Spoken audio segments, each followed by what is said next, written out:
अकलंक वचोम्बोदे रुदध्रेयेन धीमता न्याय विद्यामृतं तस्मै नमो माणिक्य नंदिने नमो माणिक्य नंदिने। मेरा विषय है जैन न्याय शास्त्र के विकास में लघी अस्त्रय का योगदान। जैन न्याय शास्त्र के विकास में लघी अस्त्रय का योगदान।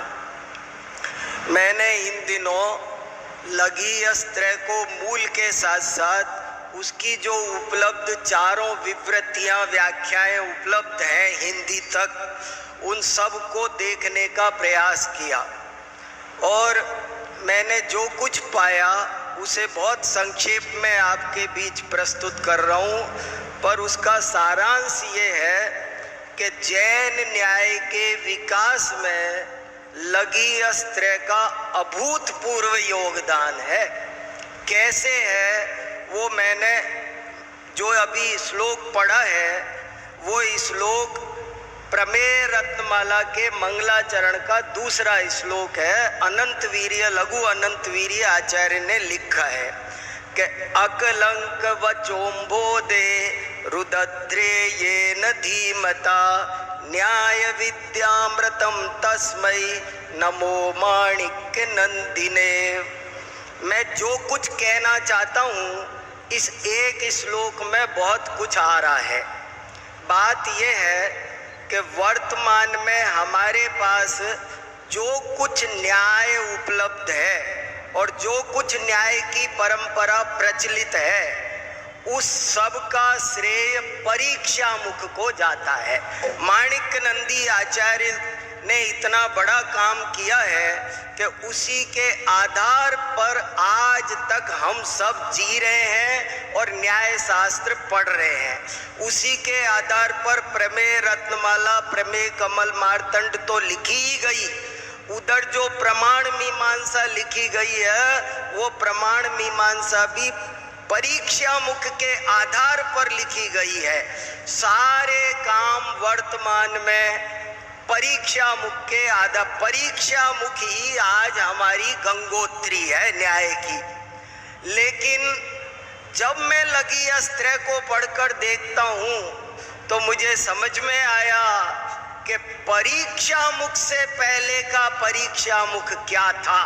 तो पता चलता है परीक्षा मुख से पहले का परीक्षा मुख लघी अस्त्रय था।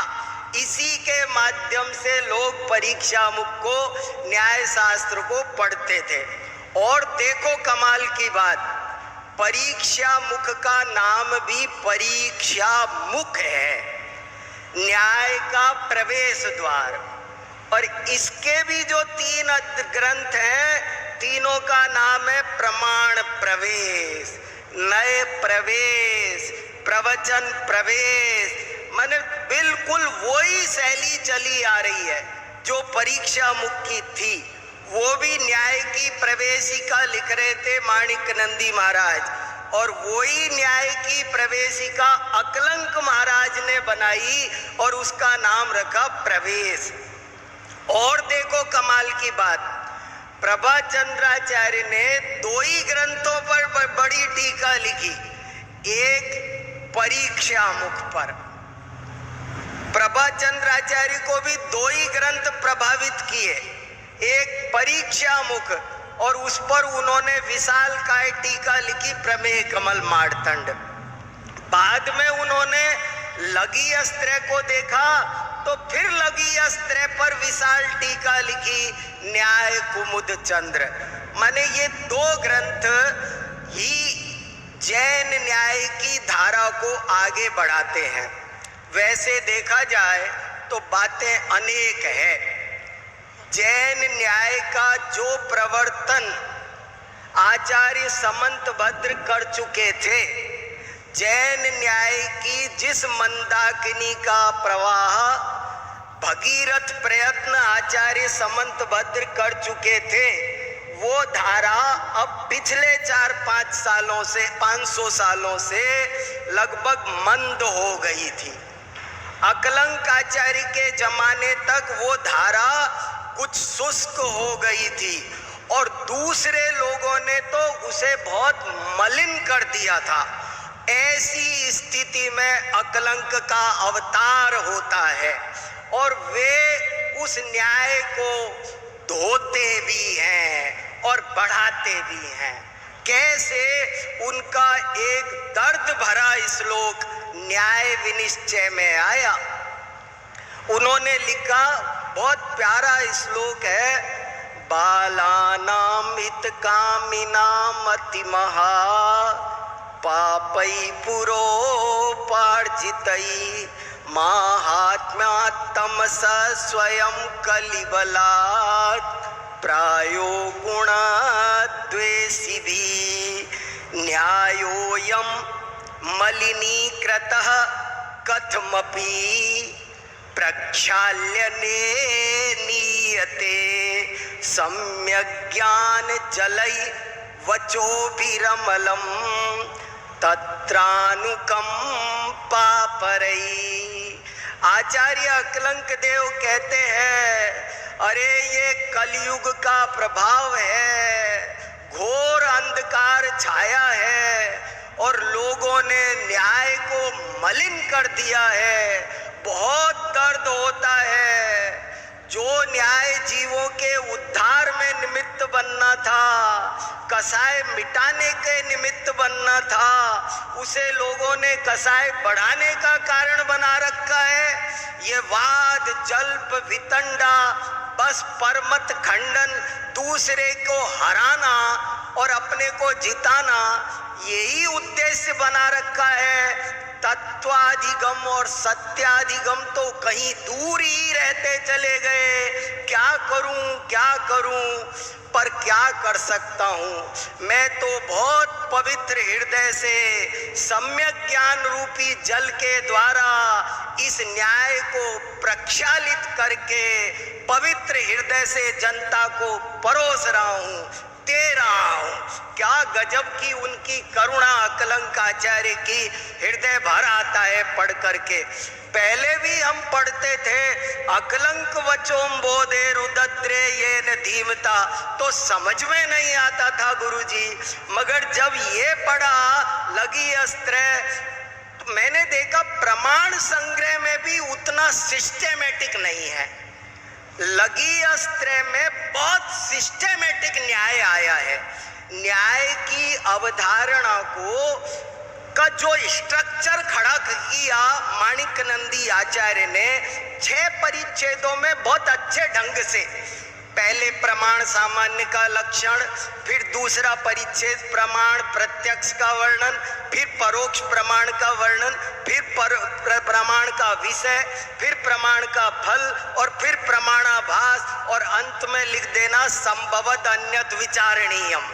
ये जो सुव्यवस्था माणिक्यनंदी आचार्य ने बनाई, वो सब लगी अस्त्र में से निकल के आ रही है। ये तो माणिक्यनंदी, भगवान माणिक्यनंदी ने इतना बढ़िया न्याय का अपडेट वर्जन प्रस्तुत किया कि लगी अस्त्र की आवश्यकता ना रही। वरना तो आज भी लगी अस्त्र न्याय गगन का सूर्य है, चंद्र है। न्याय कुमुद चंद्र लिखा है, वो एकदम सही लिखा है। मैं कितनी बातें बताऊं, कितने अच्छे ढंग से उन्होंने, जो कुछ विषय यहाँ आ गया अर्थालोक ज्ञान के कारण नहीं है। ये परीक्षा मुख का टॉप टॉपिक है, लेकिन ये टॉप टॉपिक आया कहां से? तो मैंने देखा ये टॉप टॉपिक तो यहां से निकल कर आया। मैं जो भी नई बात माणिक्यनंदी आचार्य के ग्रंथ में पढ़ रहा हूं परीक्षा मुख में, और वो मुझे बहुत दिन से खोज थी कि ये कहाँ मिलते होंगे गुरुजी, तो मुझे यहाँ मिलते। मैंने कहा कमाल हो गया ये तो लगी अस्त्र का न्याय शास्त्र के विकास में एक तो न्याय रुक गया था। देखो मैं दो तरह से विषय बता रहा हूं। एक तो न्याय रुक गया था, और जबकि न्याय पढ़ना बहुत जरूरी था। न्याय के बिना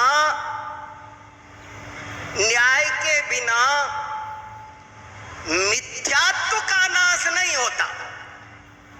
न्याय के बिना जीव आज्ञानुसारी बनकर दुर्गति से बचकर सुगति में तो जाता है, लेकिन भव का अभाव नहीं होता, उसे न्यायिक सम्यक्त्व की प्राप्ति नहीं होती।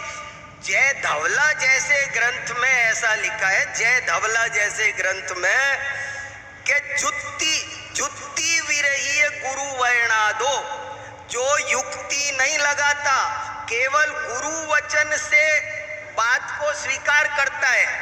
जुत्ती विरही गुरु वर्णादो पयमाणस्य पमाणानुसारित विरोहादो, जो युक्ति रहित केवल गुरु वचनों से तत्व को स्वीकार करता है, उसे हम प्रमाणानुसारी नहीं मान सकते।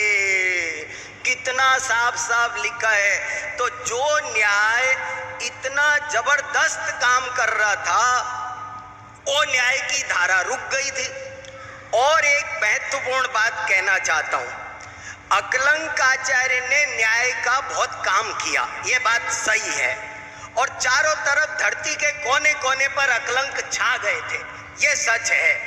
लेकिन एक खास बात सुनना आप, अभी तक वो अकलंक न्याय कहलाता था, सब लोग उसे अकलंक न्याय कहलाते थे। माणिक नंदी आचार्य वैसे हुए कि उन्होंने उसे मूल धारा में स्थापित कर दिया, और सब लोग जैन न्याय अब कहने लगे, उसे जैन न्याय। तो ये जो माणिक नंदी का बड़ा योगदान है, मैं ये कहना चाहता हूं कि मैं 50 पेज माणिक नंदी आचार्य की महिमा में कहना चाहता हूं, और अंत में एक वाक्य लिखना चाहता हूं, ये सब अकलंक आचार्य का, उनके लगी अस्त्र का योगदान है। सारा इनके खाते में जाता है, लगी अस्त्र में। फिर देखो इन्होंने कितने अच्छे ढंग से व्यवस्थाएं बनाई। प्रत्यक्ष परोक्ष की चर्चा तो हमने कल खूब कर ली, इसलिए मैं उसे ज्यादा नहीं उठाता हूं। लेकिन हमारे यहाँ पूरा आगम चिल्ला रहा था, प्रत्यक्षम आत्म मात्र सापेक्षत्वम। ऐसे में अन्य दार्शनिकों के साथ में सामंजस्य बिठाना था, तो उसको कितने अच्छे ढंग से उन्होंने बिठाया। अनुमानाद्यतिरेकेण विशेष प्रतिभासनम तद वै सत्यम मतम बुद्धे रवै सत्यम अतः परम। और स्मृति प्रत्यभिज्ञान की व्यवस्था को भी उमा स्वामी महाराज कह रहे थे, मति स्मृति संज्ञा चिंता विनिबोधित अर्थांतरम। इन्होंने कहा कि सुनो, जब स्मृति प्रत्यभिज्ञान तर्क, जब तक इनमें शब्द योजना न लगे तब तक ये मति ज्ञान है, और जब इनमें शब्द योजना लग जाए तो ये मति ज्ञान नहीं, श्रुत ज्ञान है। ऐसी और बहुत सारी बातें हैं जो मैं अपने लेख में कहने की कोशिश कर रहा हूँ। लेख पूरा होते ही आपको देता हूँ। अभी थोड़े करेक्शन कर रहा हूँ महाराज जी। बहुत बहुत धन्यवाद।